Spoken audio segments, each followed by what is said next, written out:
আমরা টিউনটা চেক করব। হুম, ওকে আচ্ছা আপনি পাতে ফুদেন, পাতে ফুদেন।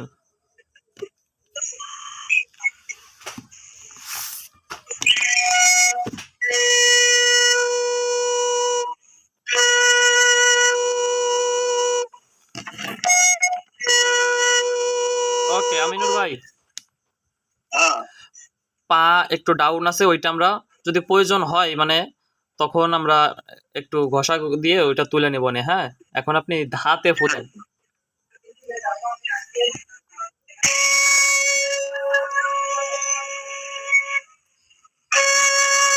ওকে ওকে ভাই, ধা ধা পারফেক্ট আছে, এবার আপনি নিতে ফুদেন।